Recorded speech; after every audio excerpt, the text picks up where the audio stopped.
Let's go. What's good, bro? What up, man? Good to Man, actually see that you're at home, fam. I literally just got here, like about an hour and a half ago. Just got here. Jet Oh, lag, don't feel bad. I just woke up about an hour ago, so man. It's a beautiful Thursday, man. Feels good outside. I'm glad to be back home. Yo, yeah. it's, The, it's, str- it's a feel good day. the struggle, the grind is a beautiful thing. Like I don't know about you. I appreciate my grind more in my 40s than I did when I was in my 20s and 30s. Like I look Absolutely, at it differently. You know what I'm absolutely. saying? Like I'm more appreciative. First of all, I'm appreciative to be here because a lot of us as black men coming from the circumstances we come from are not here or in more dire situations than you and I are. If they are Right. here, has been incarcerated, haven't left the neighborhood, or just not doing well. You know what Hmm. I mean? And so I always like have the perspective. I was telling this OG I met. Matter of fact, one of the guys I work with, he's from the Bronx. He's from Boogie Down. He's in his 50s. And me and him was just talking. It's like, yo, he's like, I see you tomorrow, Coop. I'm like, yeah. I was like, I just need to wake up and get it. Like, I don't really need anything else. I just need the opportunity to wake up and get it. Right. I don't think Right. I thought that way when I was in my 20s and in my 30s. I was just so busy trying to get something. And it's like, I just really wanted to get out. You Right. know what Right. I'm saying? Right. Right. Right. Right. And now I'm so far removed from being out. It's like, now I just want to get up. You know what I'm Yeah. saying? Yeah. Because you appreciate things different now than you did back Yeah. then. Yeah. Yeah. No, totally. You know, I was working to remove myself from my situation. And now I'm looking at it. It's like 20 years removed from my situation. What the fuck am I doing? Yeah. Right, right, right, right. What am I Like you live worried in about? your childhood. You live in your second Yeah. childhood. Yeah, Yeah. So, this is a glorious time. We're going to have some fun today. indeed. Shout out to Indeed. AG, No doubt. Stacks, Andrew, Taj, No home doubt. team shit. Home We got team. content. We got content coming this week and this weekend coming up. So Man, it's about to be good. bro, we got so much we have to break it down in three parts. Yeah. I mean, we Possibly did. four. Really four, if you think about it. Might be a four-peat. There ain't been a four-peat since the Celtics. Bill It Russell has to, Celtics. Last time we seen a four-peat, you know what I mean? yo, it Might be hasn't one of been a those four piece situations. Celtics. Four-peats are nasty. Four-peats are hard to pull off. Facts. Facts. Yeah. Like I think Golden State had a legit shot if KD doesn't tear his ACL, but other than that, we haven't had any legitimate threats in our lifetime except for Mike Yeah. and the Golden State Warriors. Those are the only legitimate threats because the Lakers and Boston and Detroit weren't going to let each other like win that many. No, not at all. Not during that They were not time. about to let Not that at happen. all. They were not No, about to let that happen. And the 76ers, they were not about to let that happen. You know, those four teams won all of the titles in the right. 80s. Like four teams won all the titles. They were going at Magic each won, other. Yeah. and Magic won half of those. Like Magic won 5 of those 10. You know, it's crazy because we don't talk about Magic in that enough in that discussion. Magic came out the gate winning, and we don't talk about that. I mean, this is just for me personally. I still think he's the second greatest basketball player of all time. I can see that. Like I people can. having the Yeah. Magic Johnson, like Steph Curry conversation. First of all, that's not even a conversation for me. No, it's not. It's really not. It's really not. It's not a It's not. conversation. It's not. Magic, what, 6'8", 6'9", playing point guard, running the floor general at 6'8", 6'9". I mean, you And have to understand. he wasn't a small 6'8", 6'9". Pause. He was No, actually he was a brolic guy. Magic. Yeah, I mean, you have to understand from the time Magic stepped on the NBA basketball court, he could blow by you or post you up. absolutely. And when he Absolutely. got a jump shot, it was pretty much over. Absolutely. And he could play every position on the Yes. floor. Every He's position. got, I mean, people understand this. It's like, no, he has 5 rings. He has 3 MVP awards. He has 3 finals MVP awards. He Yes. has the highest assist average in NBA history to this day. To this day. Like to this day, he has the highest assist average in Yes. NBA history. Yes. He is the best point guard who ever lived by like how about this? Kobe's closer to Mike at the shooting guard position than any point guard is to Magic at the point guard position. Absolutely. Absolutely. Like Isaiah and Steph are not that close Right. to Magic. Absolutely. Magic could have actually averaged a triple double if he really wanted to. Oh yeah. If he I mean, really and he's the best. He's not only the assist leader, he's the best passer of the basketball in NBA history. He literally Showtime. And yeah, and I mean, and as far as his basketball IQ, he's only rivaled by LeBron and Mike as far as his actual on the court IQ and understanding of what to do with the game. I mean, this is a guy that could dominate a game scoring 5 points. Right. Right. On both Yeah. ends.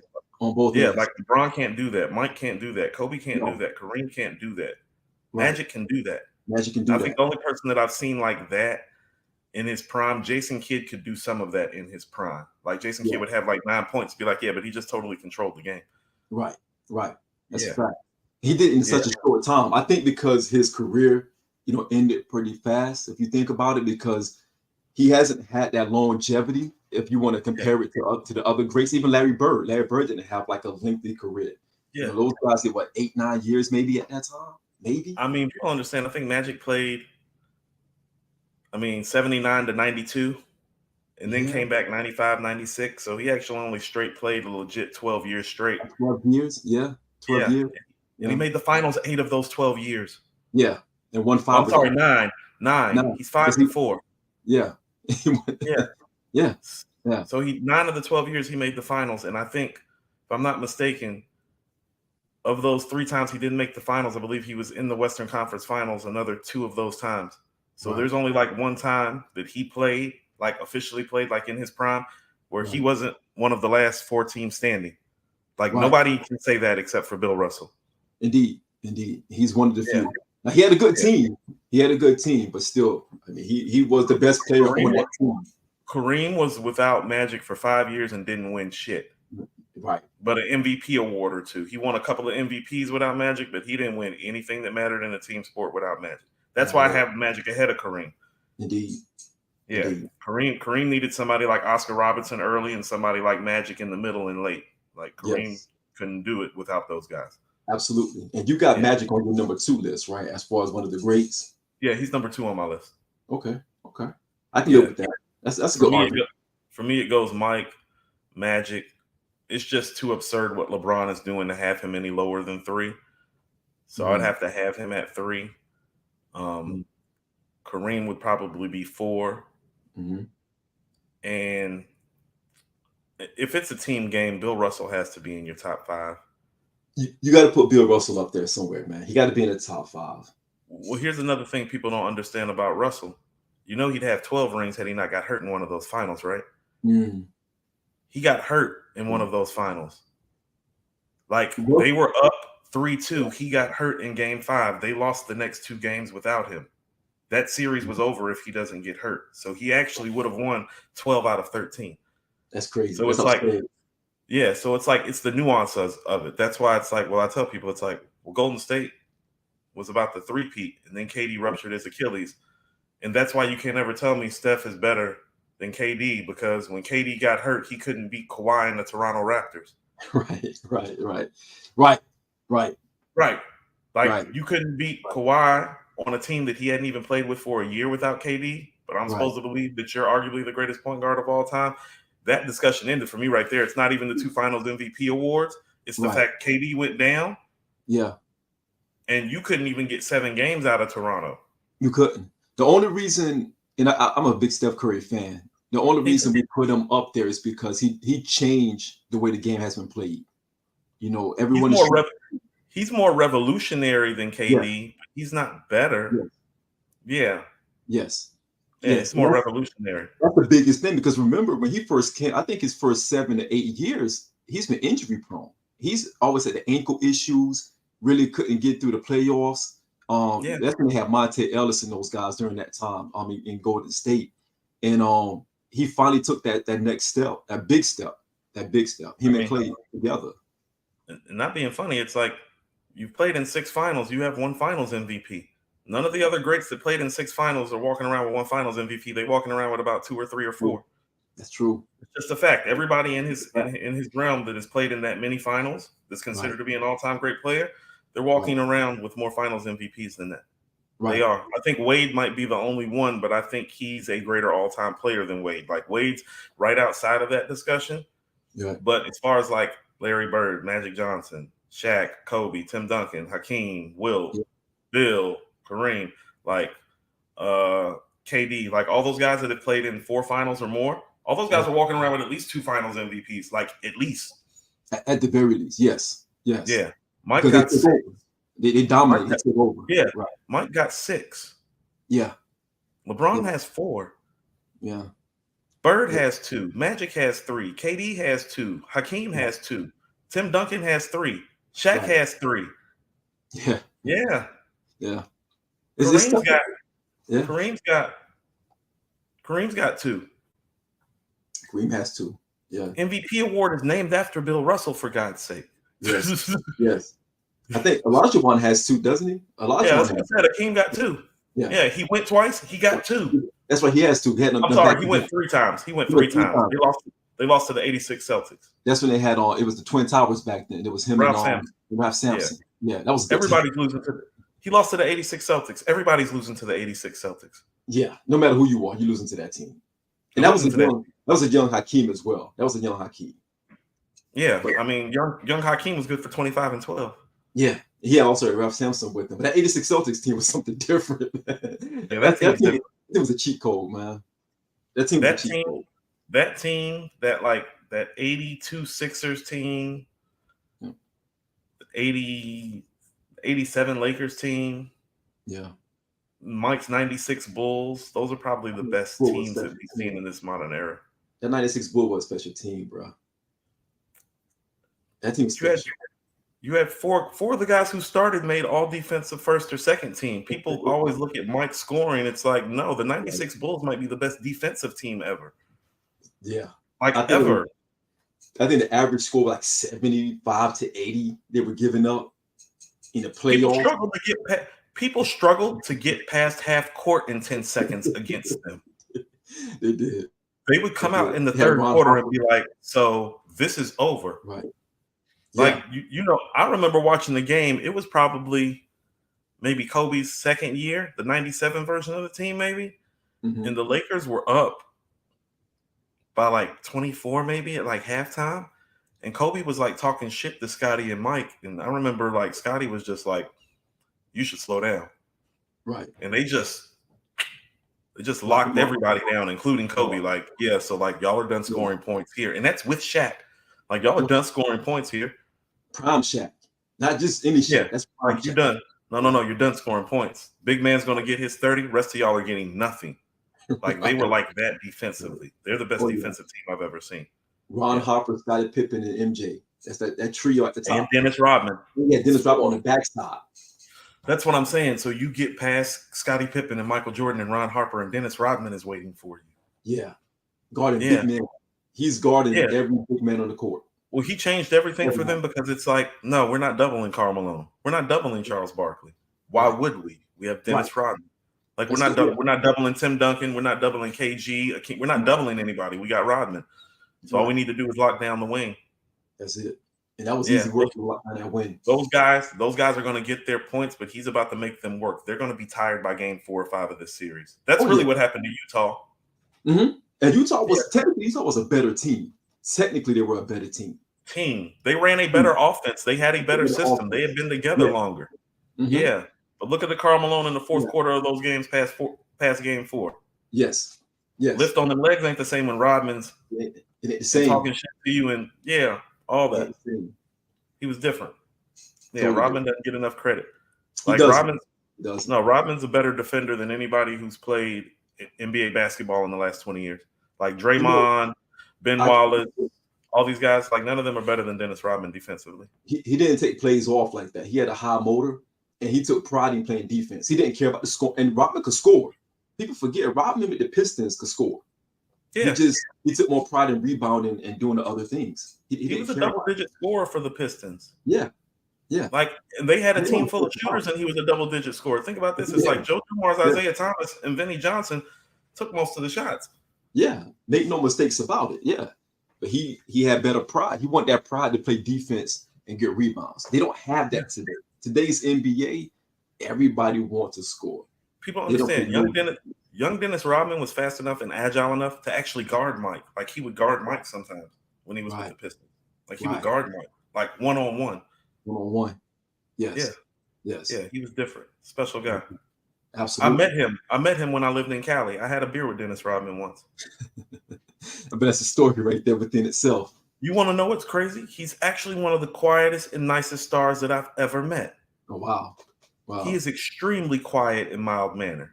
Like it was actually tough pulling words out of him. And I'm one of those people when I get to like meet stars or like sit down and break bread with them, I don't ask questions about like, oh, I was watching you doing. I don't do that shit. Like I just really kick it. You know what I'm saying? Yeah. So I just kind of kicked it with him. You know what I'm saying? I was like on some like, what up? What you about to get into today? Type shit. Because he was at my bar. You know what I'm saying? And so when I got off, I was like, I'm gonna pull up and have a drink with you. He's like, come on, man, sit down. Mm. So we just sat down and chopped it up for about an hour. But really nice guy, actually. Really, really nice guy. Him and Mike Tyson actually are two of the nicest people I've ever met. Wow. I met Mike in the same spot that I met Dennis at. They both used to hang out at the same spot that I used to work at. Mike was the same way. That was in Cali, right? Huh? That was in Cali? Yeah, this was in Orange County. Orange County, okay. Yeah. You know, them niggas had money by the time I met them. You know what I'm saying? They wasn't like chilling in fucking Inglewood or no shit. You know what I'm saying? No, chilling in Watts. Yeah. Not at all. They be in Orange County chilling, but yeah. You could like pull up on them and talk to them. You know what I mean? They just didn't like all the groupie shit. So it's like if you walked up on, oh, Mike, I remember when you knocked out Michael Spinks like that. Stars don't like shit like that. You know what I'm saying? They like it when you like, yo, what up? Trying to knock one back? Fuck yeah. Yeah, they're like that. Yeah. How they been? Yeah. I actually left him. He was still sitting at the bar when I left. I had shit to do. It's like I'm not about to sit here and kick it with fucking Dennis Rodman all day. I got a life too, nigga. Like, I got shit to do. Yeah, it's being there chilling. They're being there chilling, man. It's every day for them. Look, there's one rich motherfucker at this table, and it's not me. Gotta make moves, brother. It's been real. No doubt.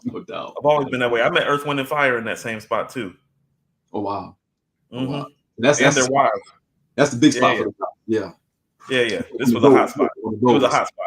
Yeah, it was a hot spot. Yeah. Tim Brown, Eddie George, when they used to record their sports show there. Remember the Fox Sports Show that they used to do? Yep. I worked at that bar. Okay. Oh, so that's the real hangout bar. Yeah, that's what they. Yeah.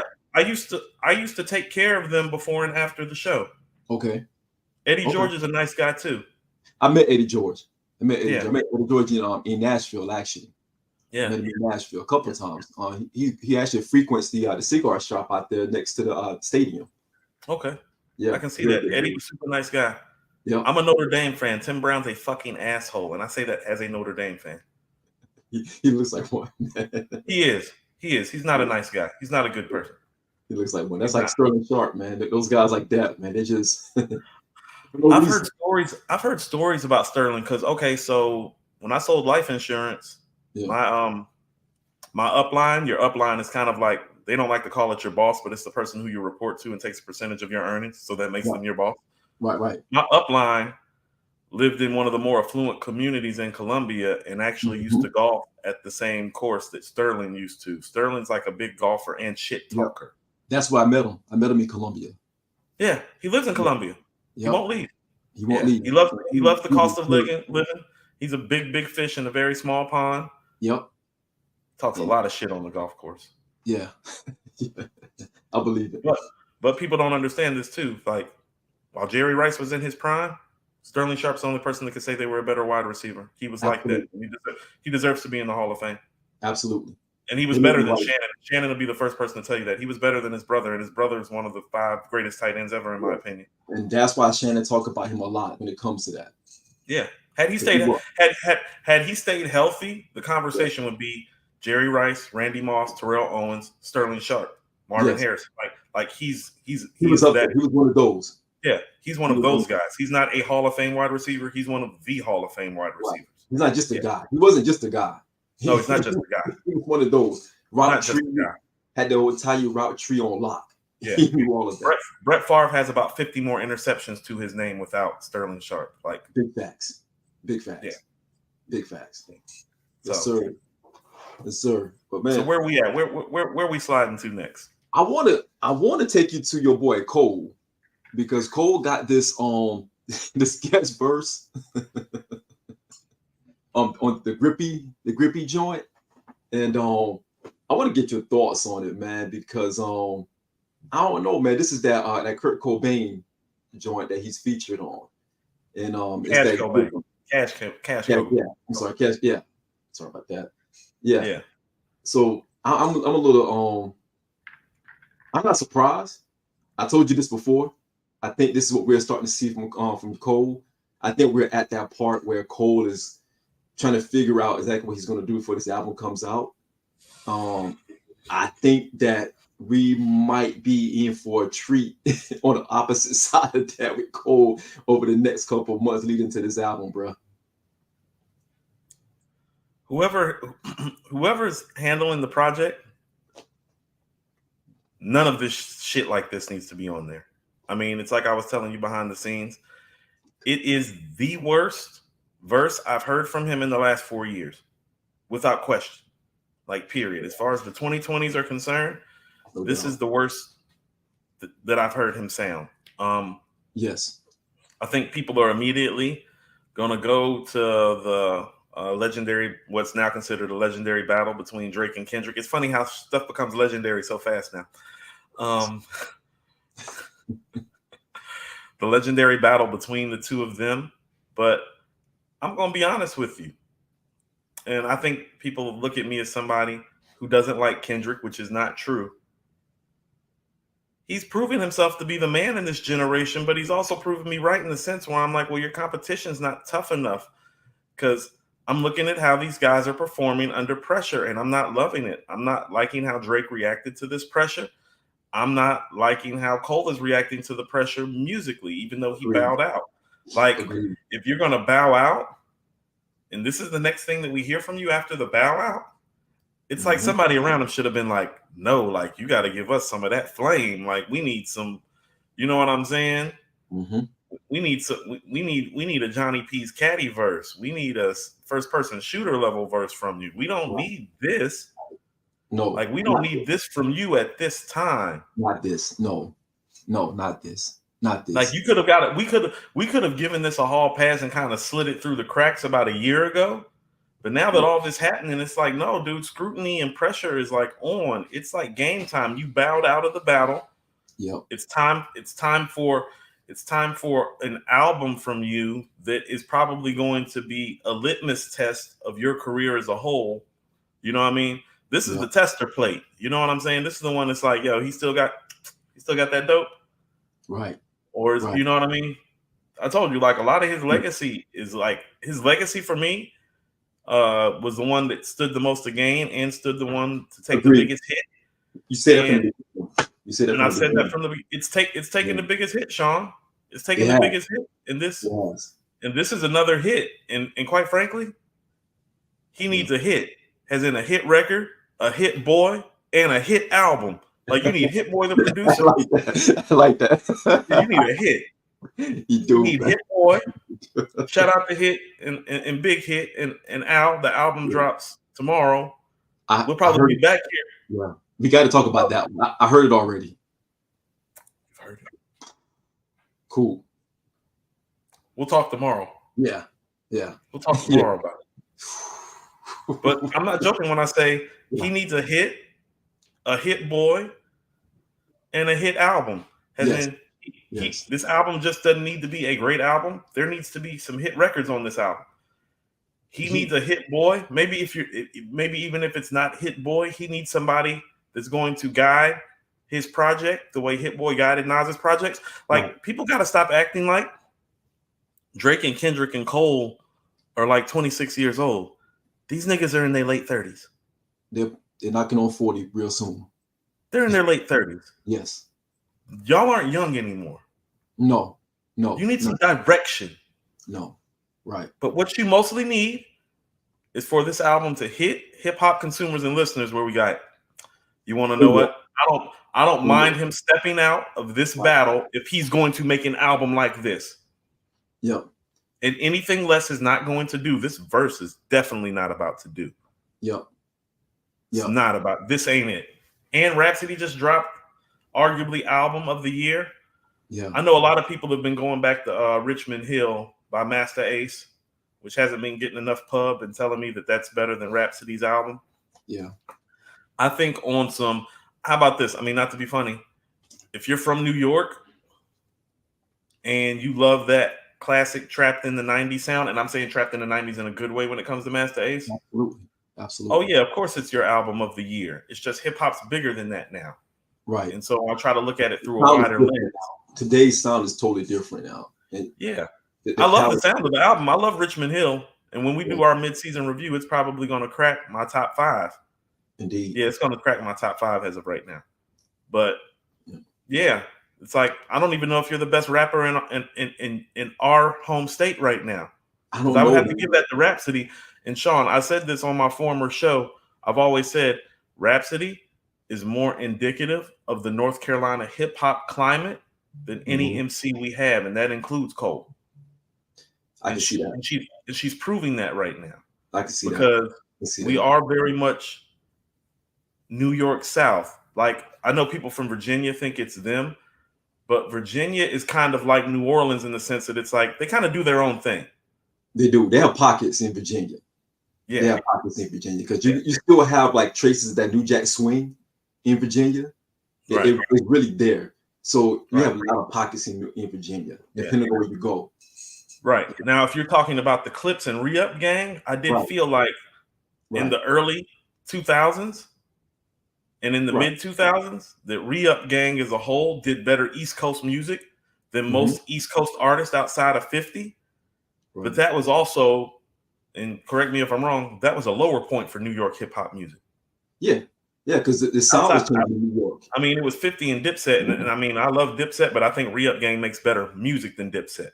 Maybe not the traction in terms of cultural relevance and influence, but if we just go song for song, album for album, bar for bar, Re-Up gang was better than Dipset.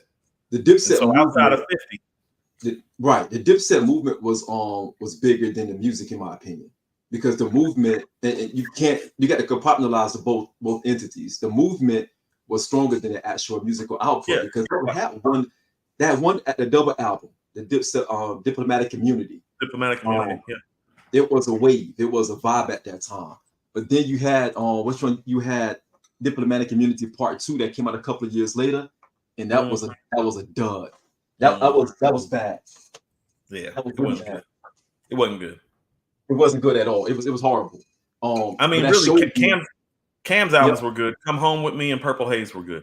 Come Home With Me was good. Purple Haze was good. I think Purple Haze is better than Come Home With Me, in my opinion. I agree totally. Purple Haze, he was in his bag. I think Come Home With Me, it was like, okay, this is Cam's back, because we thought we was going to get the original version of Sports, Drugs, and Entertainment.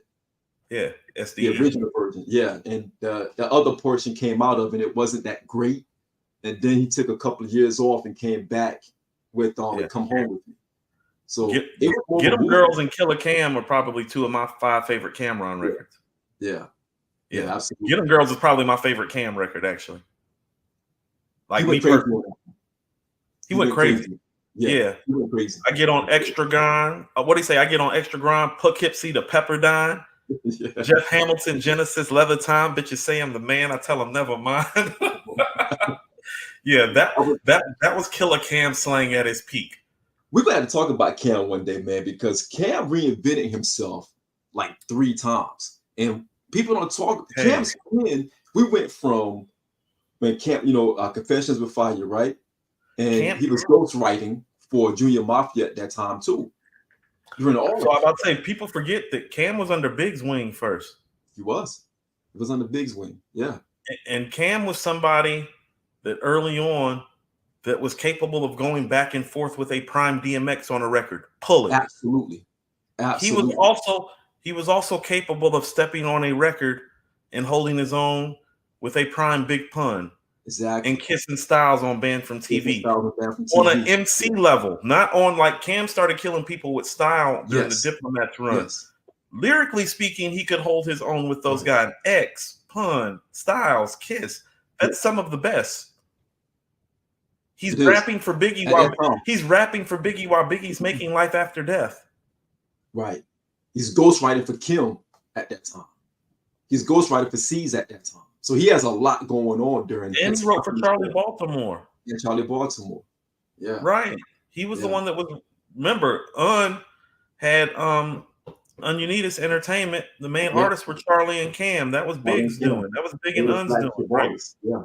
Right. They were the first 2 out the cannon. Yeah. He was Un's flagship artist before Mace became Puff's flagship artist when Big died. Yep. He was on his way. And I never thought, like, for me, like, when I heard the old early Children of the Corn stuff, I always thought it was, first of all, I always thought L was better than Cam and Mace. And I still feel that way. Yeah, it wasn't close at that time. I still feel that way. I feel that way today. Yeah, absolutely. But I did think that Cam was third on the totem pole because I thought the Murder Mace version of Mace was better than Killer Cam's version of Killer Cam. Mace, man, 96, 97 Mace was different, bro. I'm not gonna front. Yo, when that Harlem World dropped, again, people forget about those things, man. That Harlem World album was ridiculous. Did like 4 mil. Don't forget that. Yeah, look, don't forget, Mace was going toe to toe with Jay at that time. Did like 4 mil. Yeah. Imaginary Players is about Mace. That might be my favorite Jay record. Yes. Like that's one of those records. See, this is the tough thing about a diss record is that, well, is Imaginary Players a diss record? Because if it is, it's up high. Right. Like high. It's up there. It's up there. I think Imaginary Players is better than Long Kiss Goodnight. If we're calling those diss records, Imaginary Players is better than Long Kiss Goodnight. I don't know, bro.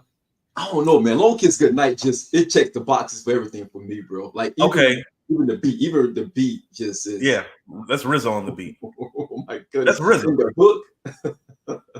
That's RZA. Like, here's what I will say. On Life After Death, I don't know if I've heard producers from other camps ever give somebody from outside of their camp the heat that he got on that album. Like, he got Last Days out of Havoc. Yeah. He got Long Kiss Goodnight out of RZA. Yeah. Primo. Kicking the door.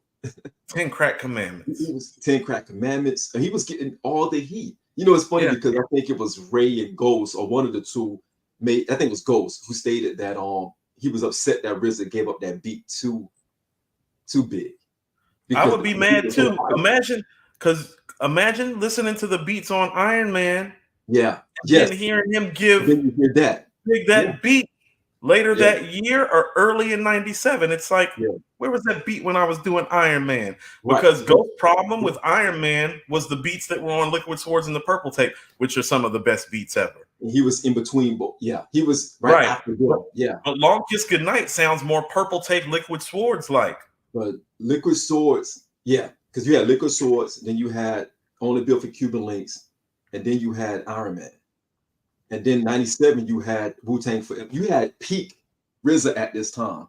And he gave Big Long Kiss Goodnight during peak RZA. I think that might have been to help squash some things too. You know, he had to be. Capadonna was actually supposed to be on that hook for Long Kiss. Who? Capadonna was supposed to be the one. He was the reference track for Puffy. Remember, Puffy was in the background talking crazy. Like, I can kind of see that. No, but even when I hear the "Now Time for You to Die," I can see Kappa singing that. Kid, I can see Kappa singing that totally. I can see Kappa doing all that. Kappa was supposed to do all of that, and he was actually supposed to do all the shit talking. All the talking that Puffy was doing, that was supposed to be Kappa doing all of that. Yeah, but Puffy didn't want Kappa on it. Of course, he wanted himself to be on it, but that was part of that. Yeah, but I don't know how that played out, because you think about having Kappa on that album at a time when Ray and Ghost and Big had issues. Yeah, but also too, Meth didn't have issues with Big. That's why I'm saying that might have been the beat might have been the olive branch that we never got to see. We might have seen some Biggie, like imagine if we would have gotten like Biggie and Ray and Meth on a track together. I think that was where we might have been headed with that, because I can remember, I think the source covered it. Like they asked Ray, you know, I don't know how Ray and Ghost were one of the first people to get a copy of Life After Death. Yeah. And Ray said, he was like, son was about to eat real good off this. Yeah. Like, and they were giving him the props. Because Coop, in real time, there was a 2-year gap between Cuban Link and Life After Death, where, there was some, issues between that time. So Big was really addressing everybody in a 2 to 3 year span. Right. Everybody that had an issue or said anything about him or to him or whatever issues that were going on, he addressed it in 97. He never addressed it beforehand. There was no mixtape, or there were no other tracks, no Lucy's or anything like that came out beforehand. Junior Mafia joint, get money a little bit here and there with Pac, but it was nothing that or even with Jay and him and Jay did Brooklyn's Finest, but he didn't address a lot of people until Life After Death. And that's a 2-year span that he didn't really get into anything else. He just took it. He took some Tupac shots. You know, the Brooklyn's Finest. If they have twins, she probably have Tupac's. Yeah. He kept it real light jabs here and there. Yeah. But Guns I bust, some problems with my wife, don't discuss them. Yeah. It's light stuff. Yeah. But it wasn't like he was going full throttle on anybody at that time. He was just throwing some loose ends here and there until he actually got to his own album. Yeah, because Kicking the Door is a shot to everybody. Everybody. Like he literally starts off, this goes out to you, you, and you, and you, and you. Yeah. Yeah. Those are when the shots start getting fired. The first line, your rain on the top was short like leprechauns. As I crush so called these thugs. Come on. That's the Nas shot. That's the Nas shot. That's the Nas shot. It starts off with the shot at Nas. Yeah, because remember it was written on promo was the there's one life, one love, so there can only be one king. That was the promo in New York. That was the promo at Times Square. Right. Yeah. I've always told people that Niggas Bleed is the response to the setup on It Was Written. It's the same storyline. It's just Big's like, oh, you can write the crime story like that. I can write it like this. This is how my story's gonna end. Like, you know what I'm saying? Like Big story ends on a comedic note. Nas's shit ends on a serious note. That's reflective of the personalities of the MCs, but the songwriting level and the style and the actual, think about it, both final scenes take place in a hotel. Yeah. So like he's responding to everything and everybody, not just personally, but lyrically. So it's like, no, 96 Nas, it's like, no, I'm responding to 96 Nas on some beef shit. And on like the storytelling shit. It's like, oh, you telling me stories? I can tell these stories too. I can tell stories too. Right. Yeah. It's the response. I miss those days, bro. It's a wonderful time. I was about to say it was a wonderful time. Wonderful time. We used to sit back just like this and talk about this shit for hours. It would take up our whole night. I can remember being in the dorms at A&T. First of all, I didn't go to A&T. I can remember being in the hallways at the dorms of A&T, and I'd be arguing with niggas outside they dorm for hours. Yeah. Like niggas be like, Coop, you don't even live here. Get the fuck out, nigga. Like, take your ass back to the other side of Greensboro, nigga. Fuck you. I know that feeling, bro. I know that feeling. I used to argue with Brooklyn so much. The Brooklyn Wars were like the crazy times. I'm gonna tell you, like, some New York niggas that was going to T, like we really almost got into an altercation one time. It was some Brooklyn niggas, but I told them that lyrically I thought Jay was better than Big. Like I've been saying this since like a long time. I've always said I think Big is better at Jay than at everything else. Like literally everything else, I think Big is better than Jay. I was like, but no, I'm gonna give the lyrics to Jay. Like on a lyricism level. I don't know, bro. I told you AG that. I couldn't agree with y'all on that. AG asked me about that too. So here's my thing when I say that. When Jay says stuff, thinking back when we first learned to use rubbers, he didn't learn. So in return, I'm kidnapping his baby mother. I don't know if Big has that in him, or when he does stuff like time to separate the pros from the cons, the platinum from the bronze. I get it. All the soft shit from that leather on the fawns. When he does shit like that, I'm like, no, that's A1. I get it, bro. I get it. But A1, like when he raps like that lyrically, I only feel like when he raps like that, the only guys that I feel like lyrically are better than him is like Prime Black Thought, Prime Nas, Prime Rakim, like Insane. Like when he raps like that, to me, when he raps like that, he's a top 5 lyricist all time to me. I don't know if I've ever looked at Big as a top 5 lyricist all time, maybe top 10, but not top 5. Blasphemer.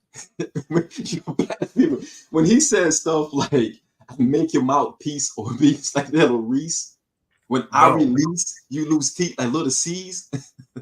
Nigga, please. Blood flood your dungarees, and that's just the half of my warpath.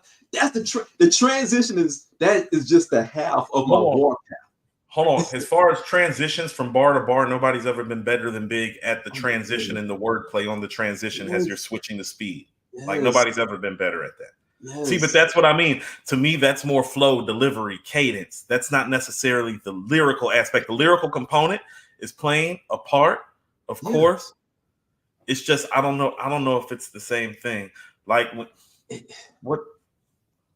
what's that shit where he's like, if I shoot you, I'm brainless, but if you shoot me, you're famous. What's a nigga to do? When he says stuff like that, I'm like, yo.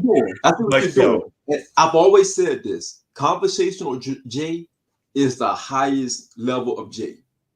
Conversational J. Hold it. That's hopefully you don't have to go through that. Like conversational J. When he talks to you, it's over. When he talks to you, he's a top 3 MC who ever lived. Easy. No debate. Easy. Debate. No debate. So I understand what you're saying there. When you're saying the lyrics where it just connects. It lands better because you don't have to put a lot of thought into it. Yeah. When you listen to Prime Big, you listen to a Prime Nas, you have to rewind a couple of times. That's fair. The rewindability factor is more there with Nas and Big than with Jay. You have to understand what he's saying. You have to understand what these guys, and even when Nas is being simplistic in 96 when he says, fake thug, no love, you get the slug, see before gusto, your luck low, I didn't know till I was drunk though. You had to go back That's deeper. It's deeper. It's deeper. That's they make a mad Cassius Clay. What are you talking about right now? No. That's deeper. That's deeper. See, but you're talking about the guy that is lyrically the best guy in that year, in that moment. Absolutely. But this is what I'm saying. Jay is the supreme lyricist that everybody understands. That's why everybody loves him so much. Right. Like I can't lie. Like the ending to the Evils might be the best bar to end a rap song ever. When he says, "Even if Jehovah Witness, bet he'll never testify." Yeah. He makes it simple enough for you to follow. That is frightening. Walk down the road. That is frighteningly good. It is. Like it's frightening that he thought like I talk Jules and spit Hyman, more cherry like a Hyman when I'm rhyming with remarkable timing, caviar and silk dreams. My voice is linen, spitting venom up in the minds of young women. Think thoughts could think thoughts type similar. Might you remember? My shit is cool as December. Smoother than Persian rug, cashmere chromosomes making nigga jigga Jay-Z lethal. When he's rapping like that, it's like, oh my God. It's like nobody's that was the thing about it. You know what he is? He's the first person to be super lyrically inclined and make talking about that type of lifestyle digestible, because it's like Cool G rap wasn't digestible like that. No. It was too intricate, man. It was, and too raunchy, and a little too, you know what I'm saying? Like, you know. Right. DB. I mean, I think he had a hip hop quotable back in 98, 99 with Murder Music. The Realist. The Realist. Yeah. And you had to go back and listen to that several times. Like, what in the world did he just say? Yeah. When the gats reveal, you cats get peeled, and that's the deal. Fucking bitch ass, lack ass niggas who like the real. Yeah. Bullets ain't racial, kid. They only hate you. My Nana seem like it's a time machine. BC date you. Stop it. Yeah.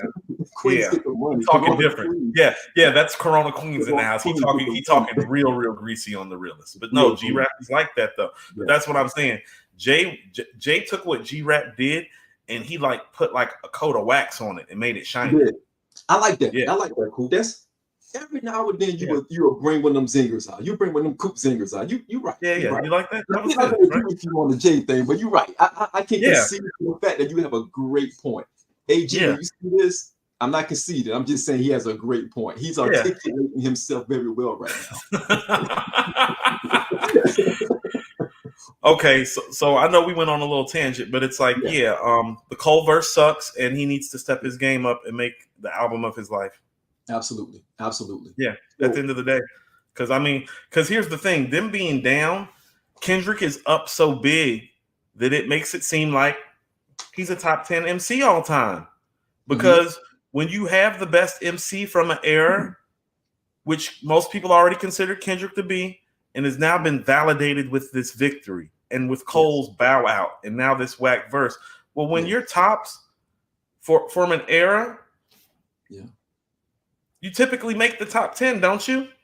You have to. That's how people feel. That's why I understand how people feel about Kendrick. I'm like, no, I can just name you 10 guys better.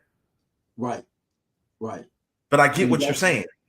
And that's a trick point, because now this album is more important to his career than anything else. Before that and after this. This is the one, because this comes exactly off the heels of him bowing out of a battle that we had him placed in, because he deserved that. He earned that spot to that point. Now, on the other side of that, if Dot actually makes an album, I don't think Good Kid, Mad City is realistic, because although I don't think that's a top 20 rap album, it's probably top 25. Yes.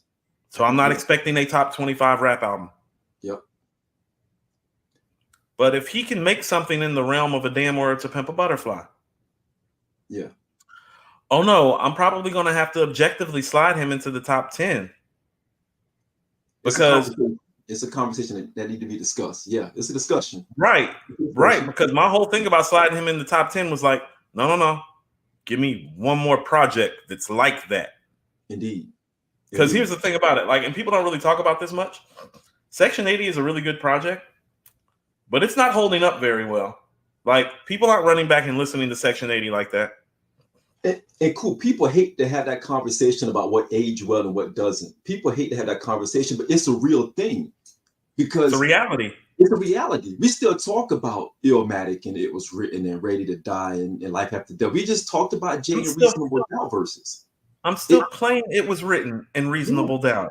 Yes. It came out when I was 15. As you should. We still talk about Cuban Link. We celebrate these albums on their anniversary for a reason. We still they held up. They held up. We're still in awe of these albums. Yeah. Right. Ready to Die held up. Like, it has to hold. Because what you have is something that goes great in your catalog if it doesn't hold up. Like, no, it's great for your catalog because I can remember what it was when it came out and how we all felt. No, I remember that summer I was in Cali and like I couldn't go anywhere without hearing Section 80 because it had just came out. Yes. And it was everywhere. No. I remember that movement. I remember that feeling. Yes. Are you playing it today? The answer is no. Yes. And that's always been my thing about Kendrick's catalog. Is it a great catalog? Yes. How many of you niggas is running around playing To Pimp a Butterfly in Section 80, though? You're not. That's why I always said Good Kid, Mad City was the best album, because it's like, oh no, I'm still playing Money Trees. I'm still playing Backseat Freestyle. I'm still playing Bitch Don't Kill My Vibe. I'm still playing Real. Because I'm still playing Compton. Yes. Yes. You know what I'm saying? I like that. Because if you look at that, like the Greeks call it the Kairos moment. Everything, like Martin Luther King's speech was a Kairos moment. It was a moment that we can remember because we go back into like revisionist history. You can say, man, wow, that was a time when everything just stopped around it. Right. But then you get the Chronos moment when everything is still starting to matriculate. Everything is still in order. Everything is still in order. I think you have a sprinkle of that in all of these albums that we talk about all the time. When you think about the moment that Illmatic or It Was Written, A Reasonable Doubt, and Life After Death, it was a moment. Everything stopped when those albums came out. But here's the thing: you can't get past it. the moment still stops, though. This is what I mean. So let's go to what our bar seminar is. Yes. AG chose the second verse from Feel off Damn, which I think is the best verse on Damn, and it might be the best verse of his career, and it might be the best song on Damn. No, I still play Feel. Yes. I still play Element. I still play Love, but I don't play that album the way I play It Was Written or Reasonable Doubt or The Purple Tape or Liquid Swords or Into the Wu-Tang or The Low End Theory.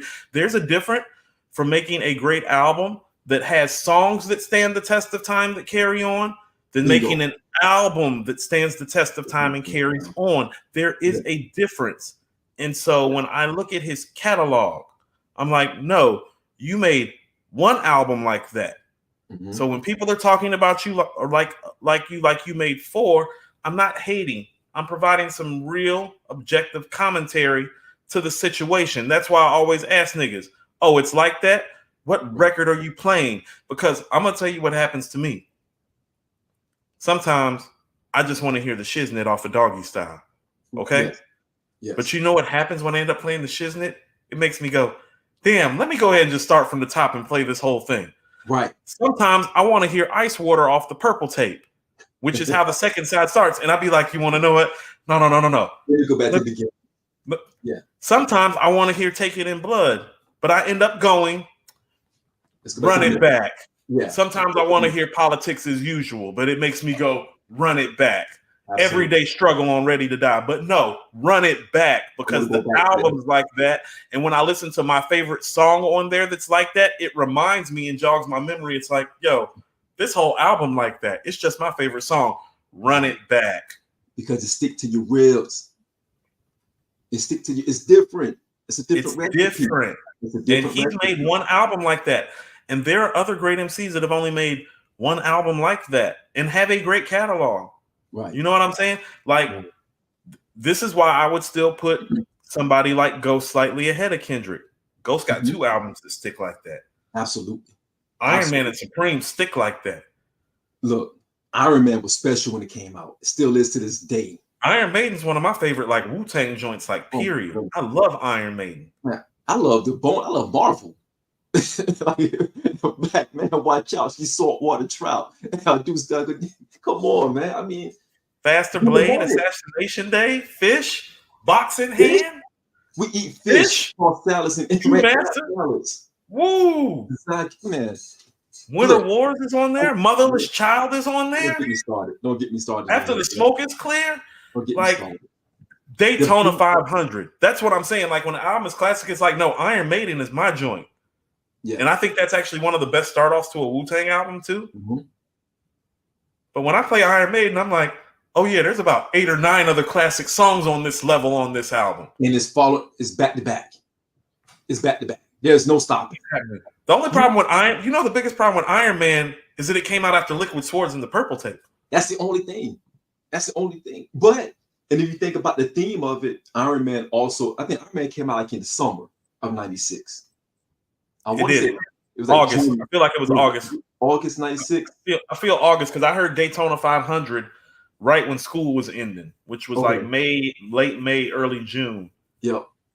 I know it's summer of 96, but then you have something like, Cuban Link, and then you had Liquid Swords. That it felt like it was a cold time when it came out. It's just the soundscape that RZA was playing with during that time in a 2 to 3 year span was ridiculous. What? I mean, Purple Tape is literally, I think, August of 95. Liquid Swords is like first week of November in 95. Yep.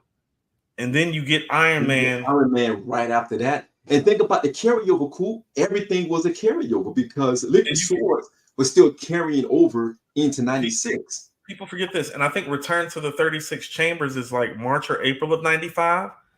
And Tikal is December of 94. 94. Right. So you have to understand, like, in a literal 2 year span, yes, they made 3 all-time classic albums, yes, a really dope album, and a borderline classic album. Yes. Consecutively. And it is the best moment in hip-hop history for a crew. And they had their own unique sound. Every single album had its own unique sound to it. Its own chamber, if you will. And it was and everything carried over. Method Man album was still carrying over into 95 as we were ramping up for Cuban Link and for Liquid Swords. And both of those are carrying over into 96. Iron Man carried over into 97. So these are albums Iron Man is so good that it got us to Wu-Tang Forever. It got us to Wu-Tang Forever. But cool. Iron Man got us to Wu-Tang Forever. Cuban Link and Liquid Swords got us to Iron Man. We was damn right. We still damn right. Damn right. I was still playing both of those albums when I heard Daytona 500 for the first time. Yeah. Both of them. Yeah. Yeah. Like regularly. Like I think I was already on copy number 2 of my Purple Tape CD when Iron Man came out. It had been a year. I'd already fucked up the first CD. I was back at the record store in July. Right. Like those are moments. Yes. Mega moments. Yes, those aren't regular albums. Those aren't regular moments. Like no, not at all. And we're having this ghost talk, and this is what I'm saying. We're talking about Iron Man. Supreme Clientele might be his best album, Shawn. It got to be. It's Listen to how we're talking about Iron Man. Yeah. Like Ghost for most New Yorkers, Ghost is in y'all's top 5. Absolutely. He's my personal top 2. He's my personal number 2. It's not Ghost to me personally. Absolutely. Like he said on the chant, back east, I'm an MC king. He is. Since Cuban Link, Pretty Tone, Iron Bullet, Proof and Supreme. Yes. Absolutely. He is. Absolutely. But to the rest of us, he's top 10. Yes. And it's because of Iron Man and Supreme. Supreme. He did you not. You can't look at me. You cannot tell me with a straight face that Kendrick has 2 albums better than better than Iron Man and Supreme. You cannot do that. And First of all, I don't think Good Kid, Mad City is better than either one of those projects personally. But if you want to say it's better than Iron Man, I'll let you have it. But it's not better than Supreme. No. And I might be just being biased, but I don't see it. I really don't. So when I'm talking about him not being in the top 10, it's like, you understand he has to hurdle somebody like Ghost? He has to leapfrog Ghost. In my opinion, he has to leapfrog Ghost. And I don't think Ghost. Like, that ain't no easy feat. Think about this. We're talking about Ghost's 2 classic albums. Oh, and the fact that he is the co-star to a top 3 rap album all time. Don't get it twisted. Yeah. And it's on another one of the top 10 rap albums of all time and Enter the Wu-Tang. Yes. Like, I don't think people understand. Forever. And he's the best MC on Wu-Tang forever. Yes. Best storyteller. You're telling me that I'm supposed to put him ahead of him? Show me the music. Fuck how you think I feel about it. Show me the music where you're going to realistically tell me that his shit is better than Ghost. You can't. That's my opinion. You can't. Can't realistically do that. You can't. It's tough. It's too tough. Your arms are too short to box with God. Big facts. Big facts. It's too tough. And so he needs another project, in my opinion, better than Damn. Better than To Pimp a Butterfly. Yeah. Like, not as good as Good Kid, Mad City, but better than Damn and To Pimp a Butterfly. I'm not putting you ahead of Ghostface Killah. Ghostface Killah is the co-star of the Purple Tape. He's the author of Iron Man, Supreme Clientele, Bulletproof Wallets, and Fish Scale. He's on Enter the Wu-Tang 36 Chambers. He's the first person you hear on Enter the Wu-Tang 36 Chambers. He's the best rapper on Wu-Tang Forever, which is one of the best lyrical pieces ever created. And he's the best lyricist on there. And you want me to just slide this guy ahead of him? He's the most consistent. With what evidence? He's the best member of the best rap crew who ever lived. Facts. More consistent than all of them. What are we talking about? Yeah. And you want me to just slide fam into the top 10? No, it don't work like that. You want me to slide him ahead of Scarface, who literally has never made a bad album in a 25-year rap career? That's a phenomenal segue, because this is what we were talking about. This is our segment that we're going through. We're going through the greatest rappers versus greatest albums. And by the time that people hear this would be whatever episode we decide to make it, as far as whatever order we decide to make it. Because right now we're killing. We on our bullshit right now, and I know people are going to ask that question because I know how you feel about Scarface, and we have to keep it funky even with Eminem. So how you feel about Ghost is how I feel about Face. Mm-hmm. Like, and that's probably some regional shit. You know what I'm saying? Yeah. Mm-hmm. Like, Ghost is your number 2. We have the same number 1. Yep. But as far as like my guy, it's like, oh no, if we talking personally, it like goes to Scarface and Tupac after Nas. Yeah. Let me ask you this, Coop. What would you consider to be Face's top 3 albums? Oh, that's easy. The Diary and The Fix are his 2 best albums. Okay. Got The Diary. I think Mr. Scarface is Back is probably 3rd. But he's got... You guys said Mr. Scarface? Mr. Scarface is Back. Okay. Like his first solo project. Like his first solo project is one of the hardest rap albums ever. Like it's how about this? Mr. Scarface is Back is the South's version of It's Dark and Hell is Hot. I've heard it before. I've heard it before. It's the one with a minute to pray, a second to die. The actual song, Mr. Scarface, like that one. Yeah. He's got the Untouchable, which is up there. That would probably be 4th on my list. But I mean, where Face really takes the cake is the late half of the catalog. This shit like Emeritus, Made, Deeply Rooted. This dude is literally 20 years in making 4-star, 4.5-star albums. And he's rapped with everybody. Think about it. No, like whoever your favorite MC is from your favorite coast, they fuck with Face and have done records with Face because Face is like that. Yeah. Who the best 2 MCs that come out of New York? It's Jay and Nas? Yeah. Who he done did work with? Is he not on I Am? Yeah.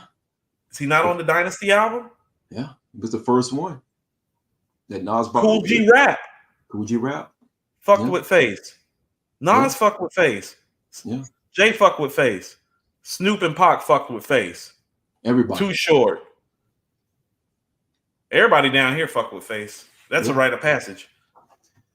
That's a rite of passage. Wayne, T.I., you name it. Like, name them. They fuck with Face. Ask them who their favorite. Go ask your favorite rapper who their favorite rapper is. They're going to tell you Scarface my favorite rapper.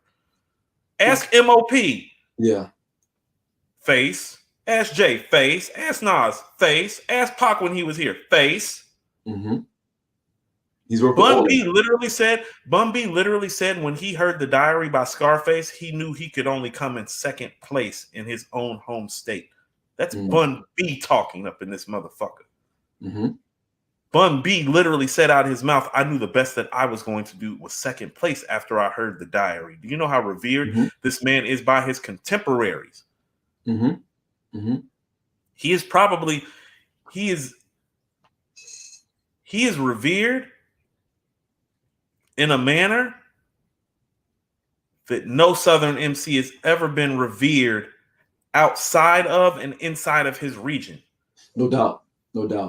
When people tell me Andre is the best MC to ever come out the South, the first thing that I always tell them, as soon as he makes The Diary and The Fix, and Mr. Scarface is back, and The Untouchables, and does a record like Smile with Tupac, and does a Mac and Brad with Beanie Siegel, and does a Favor for a Favor with Nas, and does a This Can't Be Life with Jay, and a Guess Who's Back with Jay.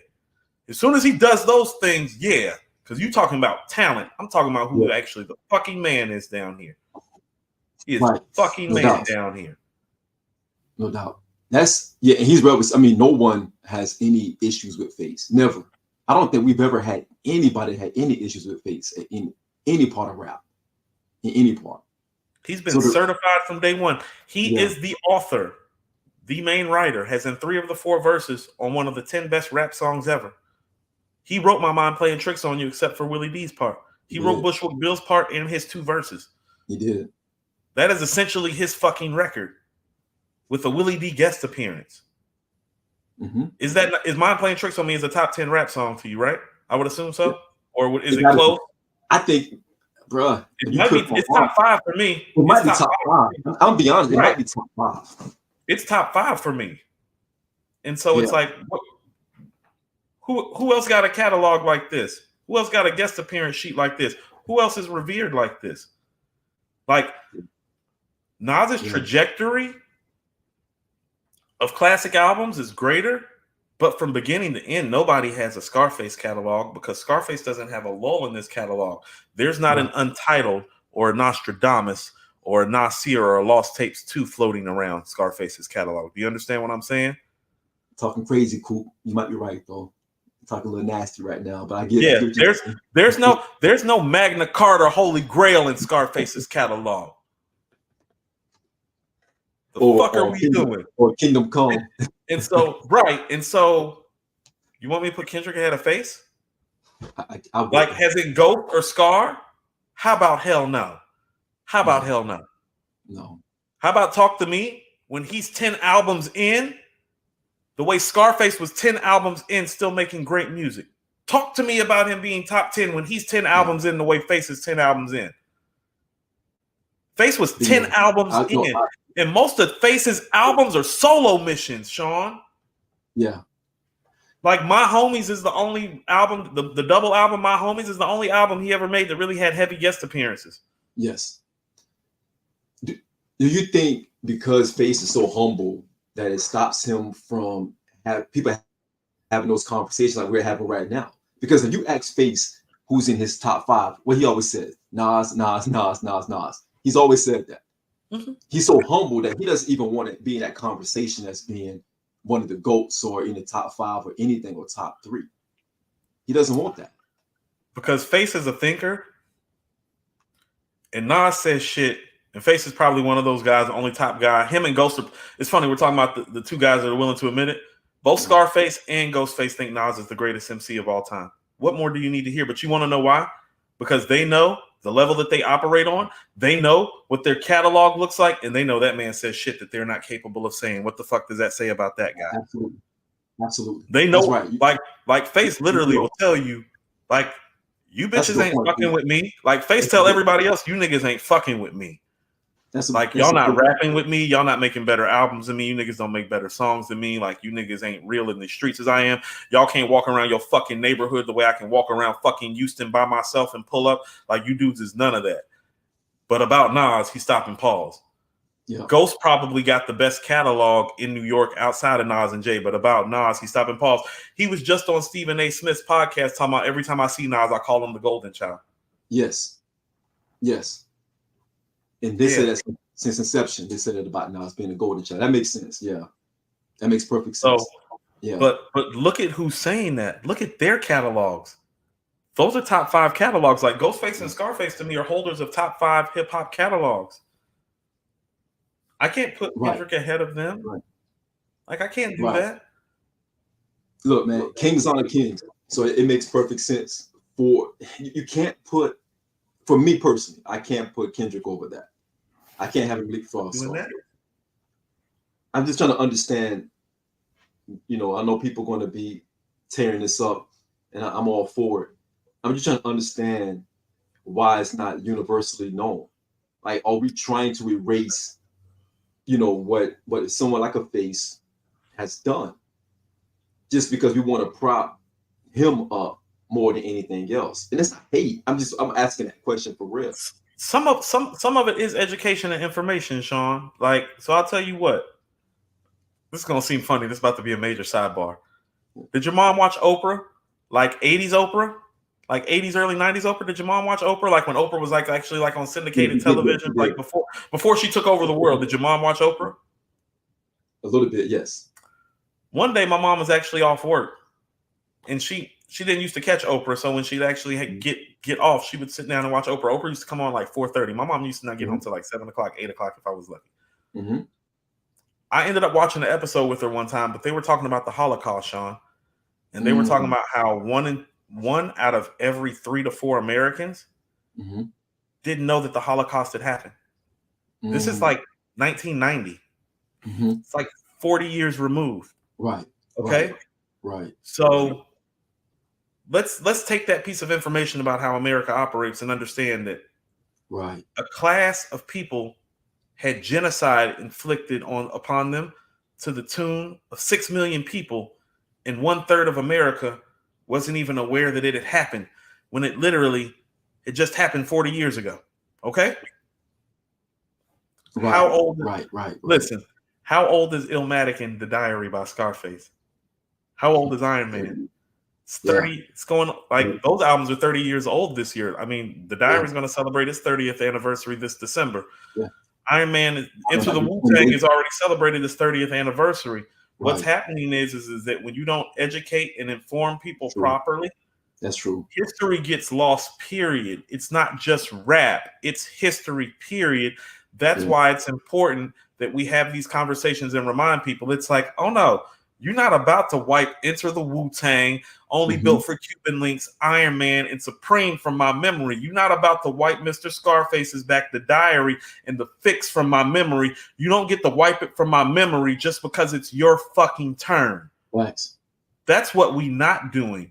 I've had people try to argue. That makes perfect Shawn, sense. I've had people try to argue with me online that Good Kid, Mad City is better than Paid in Full. It's like, first of all, I didn't know you guys were still dealing with the crack cocaine era like Eric B and Rakim were in 87 when it came out. That's when crack cocaine was a big thing. But apparently it's still a big thing because you actually think that these albums are comparable when Paid in Full has arguably 4 or 5 of the biggest 100 rap songs ever, and Good Kid, Mad City may have one. Yo, maybe. Bruh, that's crazy. I thought crack and cocaine ravaged us in the 80s. What you're telling me is that in 2012 in Compton, it's still going on because people have rationalized their mind and tried to make it seem like Paid in Full and Good Kid, Mad City are comparable albums. And respectfully, it's like, what the hell are you smoking? Because it's not marijuana. It's got to be crack cocaine, methamphetamine. Fuck, I told you, niggas is on this 1985 angel dust shit. They're doing LSD again and hallucinating. Are you putting mushrooms in your marijuana and rolling it up? Are you chopping up the mushrooms and smoking them? I used to do that. You get high and you hallucinate for days when you do that. What are you doing? Those albums are not comparable. Eric B is President. Just the legend of that one song is bigger than everything on Good Kid, Mad City. Yeah. My Melody, the actual record Paid in Full. I Know You Got Soul. I Ain't No Joke. We having a conversation. I'm having conversation with these punk ass kids who need to get off my lawn about trying to tell me the Good Kid, Mad City is better than Paid in Full. So I'm like, niggas is high. So cool. We got off my lawn.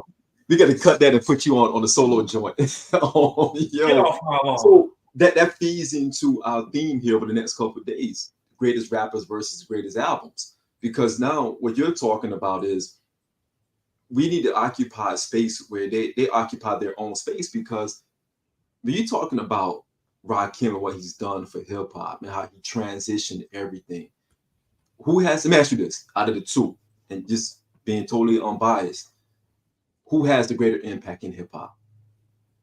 Who pushed hip hop forward the most? Who had the longest tail, if you will? Pause. Okay, so people need to understand this about Rakim. And this is a culture thing. If we're talking about hip hop culture, nobody on an MC level, as far as the MC is concerned, has pushed the culture forward the way Rakim has. Because I've always said this. It's like, when you watch the scale of how man evolved,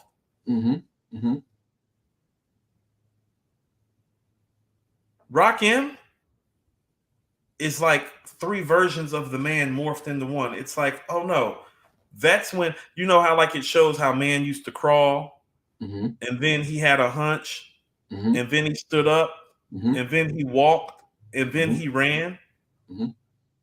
No, Rakim is like all of that in the one. It's like, no, he came through the door. He said it before, and he stood up, and he walked, and he ran all in one fell swoop. Generationally, he pushed the craft of MCing ahead 3 generations with one swift stroke of his pen, which was Paid in Full. He's when man stands up. He's when the MC stands up, walks, and runs all at once. I don't think people understand that. Right. Because he predates a lot of the stuff that we're seeing now. Yeah. LL Cool J had to change the entire way that he rapped. Run DMC, Curtis Blow, all those guys became oblivious. Everybody. He literally ended the first half of the rapping era of the 80s. He ended 1980 to 85 with a couple of records. With a couple of records, he ended everybody's career. Because he got up, walked, and ran all at once. You know what I'm saying? It was like before we was crawling, we was hunched. It's like, no, this nigga stood up and ran. And the only person before that was even close to that was KRS. And the albums are so close, and Rakim's he's just that far ahead of the curve. And so this was the conversation that I was having about the 18th letter that people need to understand. By the time he had taken 5 years off and came back, and it's 1997, 10 years removed from his first albums, The only people that had proven themselves to be lyrically on par with them on a consistent basis was Nas and an emerging Jay-Z in a 10-year gap. Do you know how serious that is? Because the lyricist that Biggie was on Life After Death, he was not on Ready to Die. So Big's not even there yet. Big is not on a Rakim rhyming level on Ready to Die. No, not at that time. No, he was raw. Pause. He was raw. 2. And only one, it's actually one in a possible because the 18th letter in volume 1 came out on the same day. Yep. So we didn't even know that Jay was rhyming at that level consistently until that day. So you're telling me in a 10-year stretch, only one guy came along that proved to be able to rhyme on the same level consistently as this guy? It took niggas, it literally took the rest of the rap game 15 years to catch up to this guy. No. Don't tell me that that's not more influential than any MC. It took the game 15 years. It took a few MCs 10 years, but it took the game 15 years to catch up to Rakim. So when the fuck? I like you going with that. When is it taking anybody? When is it taking 15 years to catch up with anybody? Yeah, I like you going with that. Because like, let the rhythm hit him. Let the rhythm hit him is still a top 3 mic performance all time by a solo MC. That shit came out in 1990. Yeah. Lyrically speaking, the only thing comparable to let the rhythm hit him lyrically from beginning to end by one artist is probably It Was Written. Yeah. And Life After Death, A Reasonable Doubt, depending on how you feel. No doubt. No, I like you going with that. You're right. You're right. And you're right. Because even with that, he changed, like you said, Reasonable Doubt. That's when Jay changed his entire flow and style, because he was on that the Fushnikin style of rapping during that time too, because it was that rat-a-tat flow that everybody was doing during that time, in the late 80s, mid 80s, to going into the early 90s. It was that Fushnikin style, that tongue twisting stuff. And Coop, you're right, bro. So let me ask you this, because now we're talking about Ra and his influence. What does his tree look like? Who are branches of his tree in comparison to K-Dot? The tree that Kendrick Lamar sits on is Rakim's tree.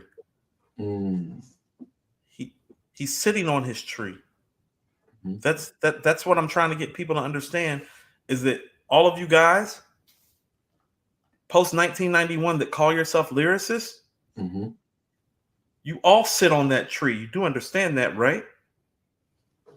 Like, Big and Jay are anomalies because Jay is more Kane and G Rap, and Big is more Kane and Ice Cube.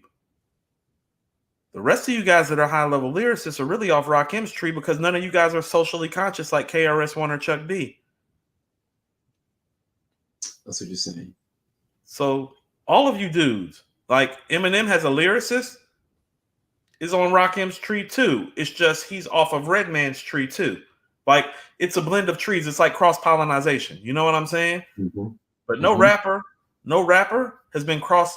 No rapper has more trees, has more branches on his tree than Rakim, or is cross-pollinized more. It's like, oh no, Nas, that's Cool G rapping Rakim. It's like Eminem. No, that's Rakim and Redman. Right. You get what I'm saying? Right. Like Kendrick Lamar. It's like, no, that's Rakim and Andre 3000. You get what I'm saying? Like, all these dudes who claim Black Thought, straight off the Rakim tree. He'll tell you he's straight off the Rakim tree. Yep. Yeah, all these guys that supreme lyricists, all off that tree, because that's when we stood up and walked and ran. So all of them. With that, because we got Ra here. Hold on. The entire Wu-Tang Clan will tell you that. Oh yeah, absolutely. Ray, Ghost, and Jizza in particular. Like, and Deck and Jizza are Rakim. Yeah. Master Killer. Yeah. Rakim. Yeah. Hold on. Rakim new album coming out. Guess who's on the first single with him? Master Killer. Yeah. Off the tree. The tree. Yeah. Yeah. He's got the largest tree, just like kind of like you know how they do like the coaching trees in football? Yeah. It's like, no, he's Bill Walsh and Bill Parcells put together in terms of how large the tree is. It's like, no, I got everybody. Yeah. I got everybody. No doubt. Yeah. I got everybody. Like Nas and Ghost of Year 1 and 2, Rakim. Yeah. Yeah. Yeah. Yeah. No doubt. Yeah. No doubt. No doubt. Nobody has it like that. Nobody in rap has it like that. No, not at all. Not at all. Nobody. Because nobody did what he did. Nobody was 15 years ahead of the fucking curve. That's true. It's like pulling up in a Model T Ford in 1895. It's like, oh, hold on. It's like, hold on. Where the fuck you get that from? We riding horses around this bitch. You got here in how many minutes? You got here in 20 minutes? I've been on this horse for 2 hours. You got here in 20 minutes? Somebody robbed this nigga. Right. No, you're right. You're right. I'm thinking it through because, again, I'm trying to defend the other side of that, but I can't. Because now that you're saying that, and I think about where we're going with all of this entire series, we got Face, we got Ra, we got, Jay, we got Nas. We have Eminem as well, who's dropping his first, another single tomorrow for his new album. Does he leapfrog Eminem at this point? Because I'm not a huge Eminem fan. I can appreciate M's catalog. I can appreciate M's contributions to hip hop. I can appreciate M's pen. Now that you're saying all of these things, I don't know if I can put him over M. I'm struggling with it. I'm be honest with you. Objectively more conversational. I think we, as black men, enjoy Kendrick's music more because we're black men. So we can objectively say, well, yeah, Kendrick has a better catalog than M. But does he? Right. Like, because M's first 3. That's what I'm trying to say. Because how about this? The replay value of M's first 3 albums is higher than the replay value of Kendrick's first 3 albums. Kendrick's first 3 albums might be slightly better. First of all, let's take Section 80. Are we counting it or are we discounting it? I don't know, because it's a studio. Is it considered a studio album? If it's a studio album, as much as I like Section 80, Marshall Mathers LP is better. It is. It's more complete. It is. More complete. Marshall Mathers LP, Good Kid, Mad City. I give the nod to Good Kid, Mad City. Yeah. Now listen to what I'm about to say. The Eminem show is not as important as To Pimp a Butterfly. Right. But there are more songs that have stood the test of time that have replay value that are more indicative to the high level artistry that man is than you see on To Pimp a Butterfly. Like people To Pimp a Butterfly is what I like to call a stylistic classic. It's like, no, you liked what he was putting down, right, and you enjoyed the way that he put it down. Right. But M got some shit on the Eminem show, and it might be his best album. And so it's not as far-fetched as people think for it to be a conversation. And here's what else I'll tell you. Do you think Kendrick is lyrically better than M? Because I don't. I don't. So I don't have Eminem in my top 10, but I'm supposed to put Kendrick in my top 10, and I can't say with total clear conscience that he's better than Eminem. Like, not with a clear conscience. Another album that's somewhere between Good Kid, Mad City, and To Pimp a Butterfly in terms of the level that he performs. That's what I mean about him leapfrogging into that 10. It's like, oh no, now I can put you over in Eminem. I can put you over a Redman. Does he have 4 albums better than Red's first 4 albums? Are his first 4 albums better than Red's first 4 albums? Because I don't think any of these projects is better than Muddy Waters. Cool. You're going into dangerous territory right now.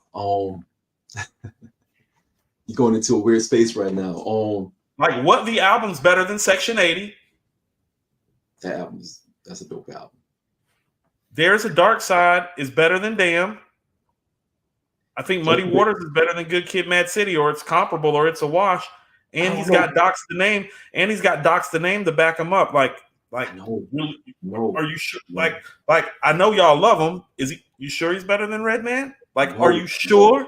I think sonically, he needs another album to prove it. That's all I've been saying for the last 7 years. Give me one more album so that we can have a real conversation, because then I can be like, okay, now that he's leapfrogged the Jada Kiss, the Black Thought, the Redman, the Eminem, Right. Now we're in literally supreme clientele. Now it's like, okay, Ice Cube, Scarface, Ghostface, Big, Pop, Jay, Nas. How you stack then, not now when you make that next album that's like that. Because here's the reality of the matter. None of these albums are Illmatic, It Was Written, Stillmatic, or Lost Tapes. No. None of these albums are the Blueprint, the Black Album, or Reasonable Doubt that he's made. None of these albums are Ready to Die or Life After Death. None of these albums are Me Against the World, All Eyes on Me, or Machiavelli. None of these albums are America's Most Wanted or Death Certificate. Like, you get what I'm saying? None of these albums are Supreme Clientele or Iron Man. Close. Conversational. Right. But you know how much other material these guys have to back it up on top of their all-time classics? Right. Do you know how many classic guest appearances they have? Because then you got to start getting into it. It's like, you want to have a Ghost and Kendrick conversation? It's like, show me his Impossible verse. He doesn't have one. Show me his Fourth Chamber verse. Let's just go to Wu-Tang guest appearances. Go, Scott. Show me, why is sky blue? Why is water wet? Why did Judas grab the Romans? Why Jesus slept? Stand up. You're out of luck like two dogs stuck. Iron Man be sipping rum out of Stanley cups. Unflammable. Yeah. Where? It does. It's not there. Where's his Glaciers of Ice verse to close out a classic rap song like that? Criminology. Yeah. Yo, like, that's Ghost we're talking about. It's like, no, you don't just get to leapfrog our legends because you new niggas say so. No, that is not how this game works. KRS-One, is he better than KRS-One? KRS-One got six. He's better. Let AG tell it. He's better. Look here. This is what I mean about people got to be careful about what they say. Yeah. Where is he better? Is he better lyrically than KRS? No. Is he better live than KRS? No. Does he have more classic songs than KRS? No. What is his what is his number one song in your opinion? What is like the Bitch Don't Kill My Vibe is his best song in my opinion. Bitch Don't Kill My Vibe are real. Okay. Or How Much a Dollar Costs. How Much a Dollar Costs and Bitch Don't Kill My Vibe are my two favorite Kendrick songs. Okay. I can do but that's what I'm saying. Like, is that better than South Bronx? The Bridge Is Over. No. My 9mm Goes Bang. No. Love's Gonna Get You. Jack of Spades. Sound of the Police. I'm a blunt get like I could keep going. Step Into a World. MCs Act Like They Don't Know. Rappers Are in Danger. Like, where is he better than Chris? Does he have more classic albums than Chris? Where is he beating KRS-One? You get what I'm saying? Like, KRS-One is somebody that's kind of slid to the back of our top 10. It's like, show me where he got Chris. He don't have him on stage. He don't have him lyrically. He don't have him on the songs. He don't have me on the albums. Where does he have KRS-One? Like, where? Yeah. But cool, that's only because, like you said earlier, because we're so far removed from the time. As we move away from the time, people forget how, pivotal KRS-One was during that time, during the 88, the 90 era, even into the early 90s era. He was important to hip hop.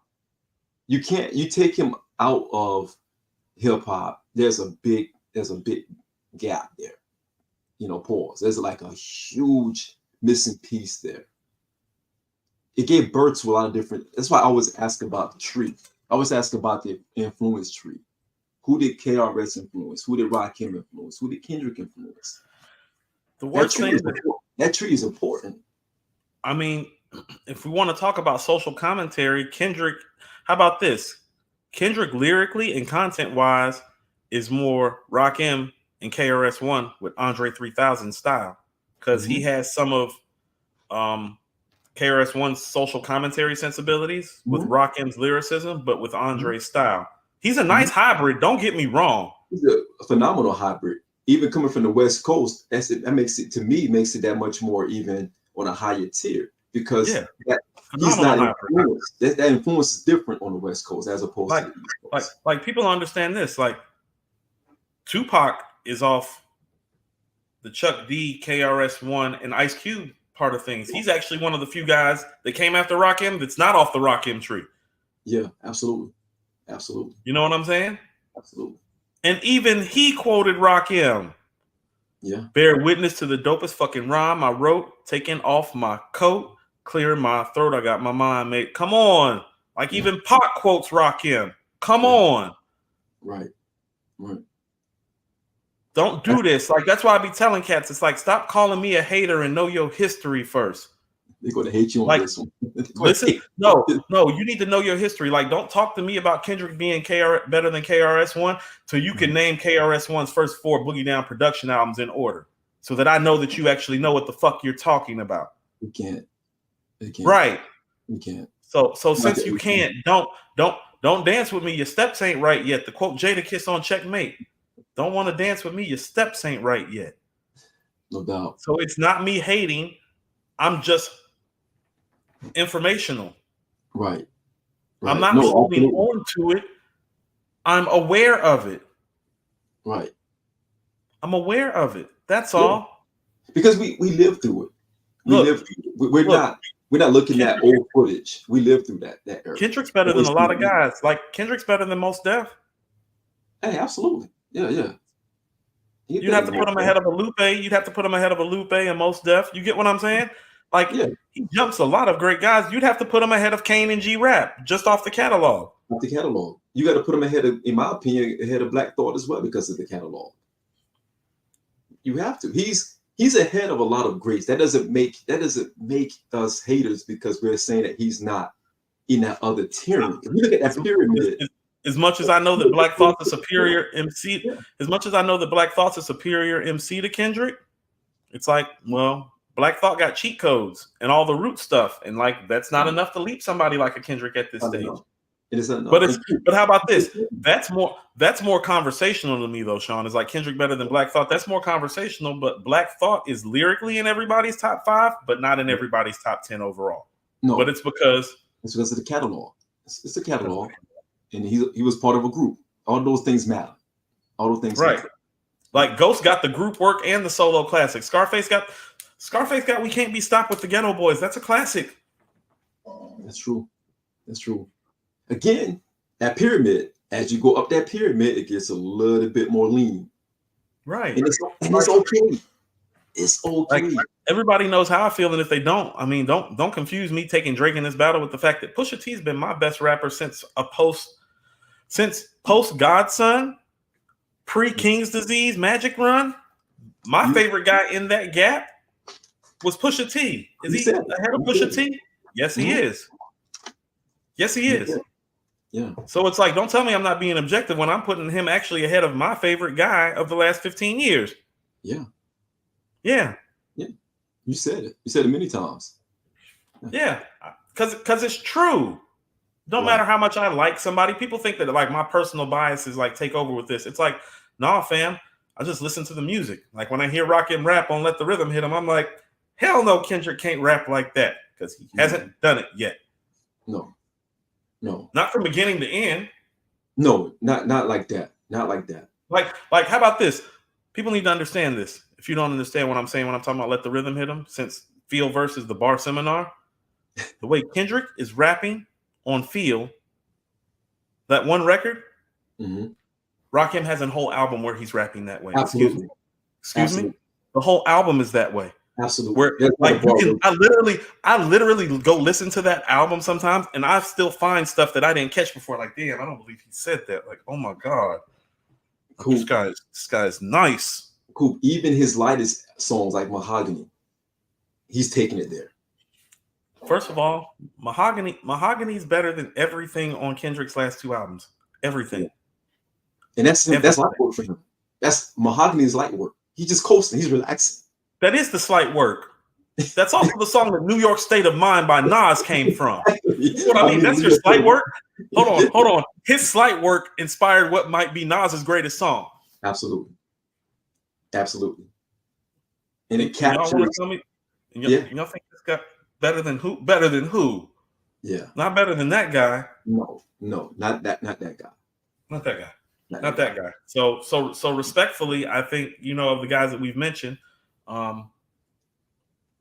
Face, Raw. It's hard to put him against those guys, up ahead of those guys. Like how about this? The next album being what it needs to be, would put him ahead of M. But check it, M got an album coming out too. So what if this album, and they're gonna may come around the same time frame? When so down here in Atlanta, when you go to the King Center, there's a quote that's on the wall from Coretta Scott King that says, I'm just going to paraphrase it: "You have to fight for freedom in every generation." Yeah. The same thing applies to legacies. Yes. With this rap shit and with all things, it's like, oh no, you have to fight in every generation. So you have to understand there are people that are ahead of him or right there with him that are still fighting. Rakim is dropping an album in July. M is dropping an album. Yes. These are people who are ahead of him that are still defining their legacies. Yes. And that is why I bring up the 5-year break, because it's like, oh no, Rakim took 5 years off. You know who he was when he took 5 years off? He was Michael Jordan when he took those 2 years off. The very fucking best when he left. Yes. You were never the very best when you left. You were still supposed to be defining your legacy. Michael Jordan could afford to leave. I got 3 MVPs. I got 3 rings. I got a defensive player of the year. I got 7 scoring titles. I got a steals title. I done beat Magic. I done beat Barkley. I keep beating Ewing. Yeah. I got Malone up out of here. I got all these guys up out of here. I can go. You can go when you got it like that. Right. Not when you're still supposed to be defining your legacy. If Michael Jordan, like, people forget that when Michael Jordan was playing Clyde Drexler, during halftime, they were having discussions in 1992 whether Michael Jordan was the greatest basketball player of all time, like on live television. Yes. Yes. Yes. Is Michael Jordan the greatest basketball player we've ever seen? And let's not get it twisted. If you want to talk about the competition level, they were talking about Clyde Drexler being somebody special. Don't forget, Clyde Drexler was on the dream team for a reason. Clyde Drexler's the top 10 shooting guard all time. All time. He was on the dream team for a reason. And Mike made like second tier, third tier. He got second tiered because of that finals loss. Because then it was like, I mean, Kobe and Wade hadn't showed up yet, but it's like if you were picking like shooting guards, it would go Mike, Kobe, Wade, Jerry West, and then you could talk about Clyde with some guys. So he's like 5th at best. Yeah. Easy. Yeah. Easy. But Mike did that to him because people thought it was like, Mike was like, the playing field was different. The pool was different. And that's what Kendrick is up against right now. The pool is starting to shake up a little bit more. Yeah. It's like, how about this? Like, not all rings are the same. You know what I'm saying? No, and so people look at Kendrick's championship rings and it's like, right. You know, and this is nothing against him because he might be the most dominant player ever. Look at who Shaq played to get his rings at the center position. Yeah. Oh, you better average 38 and 15, and that's exactly what he did. Yep. Don't give niggas credit for doing what they're supposed to do. You're supposed to average 38 and 15. Right. You're supposed to average 38 and 15. Look at the climate. Right. You're supposed to. Right. Because here's also the reality matter when it comes to Shaq. It's like, oh no, Akeem got that ass. Yes. Tim Duncan got that ass. Competition. Yeah, he did. Pause. Yeah. Like, no. When you lost to equal competition.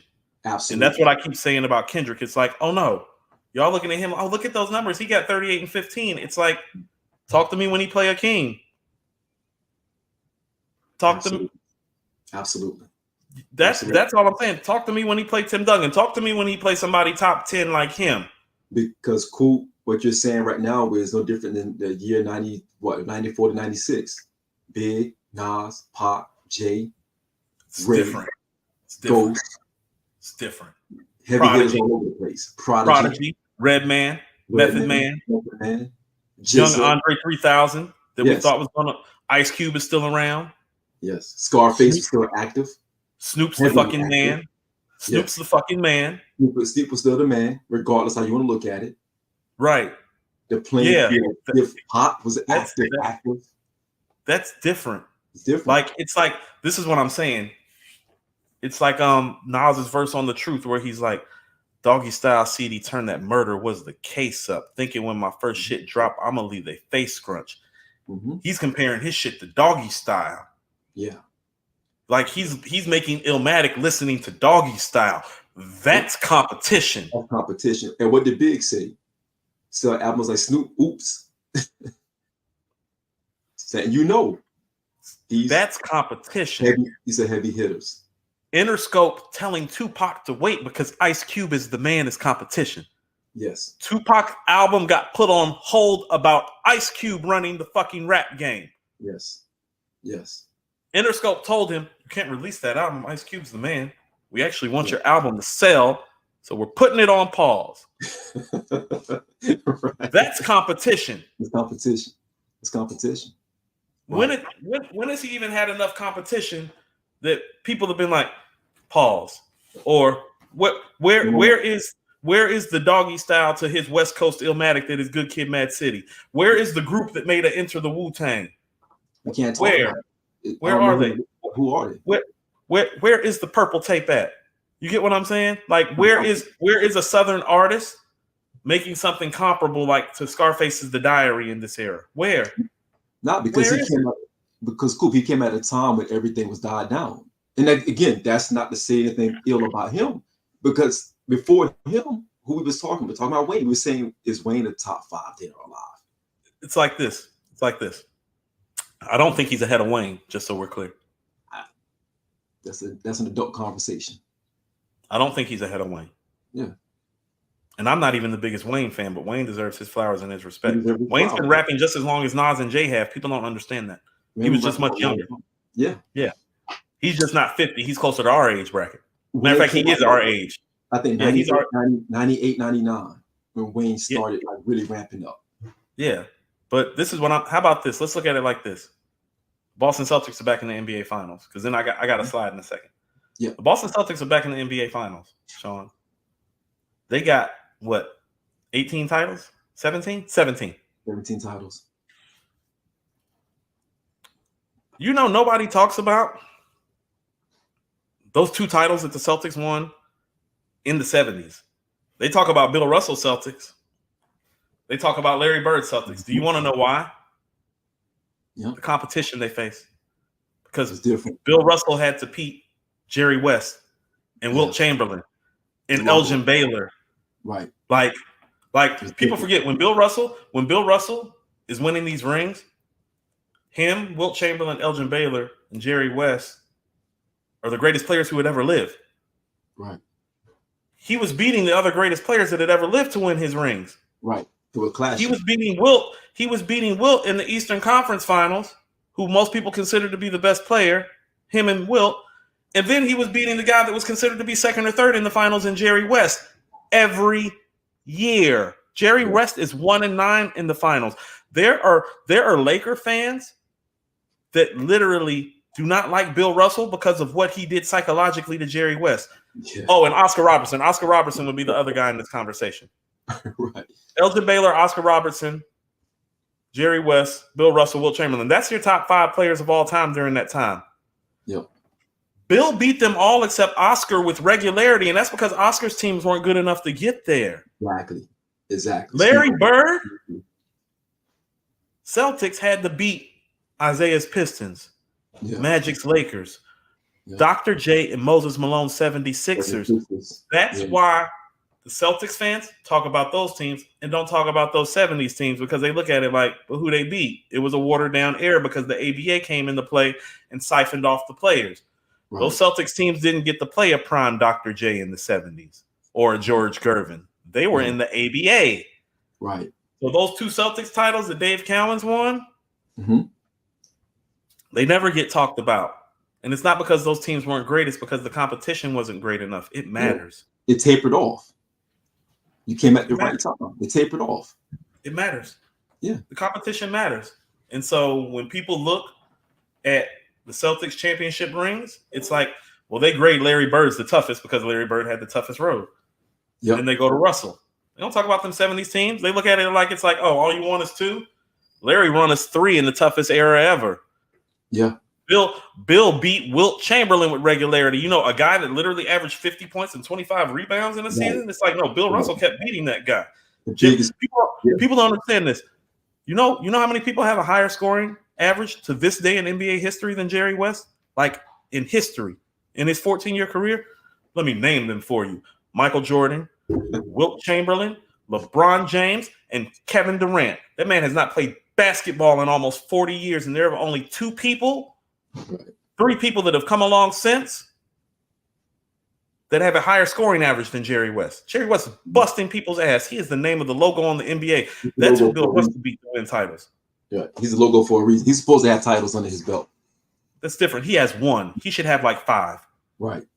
But Bill Russell, he was a stopper.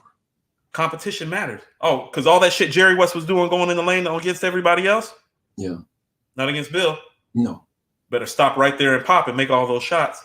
Bill was he won a finals MVP where he lost.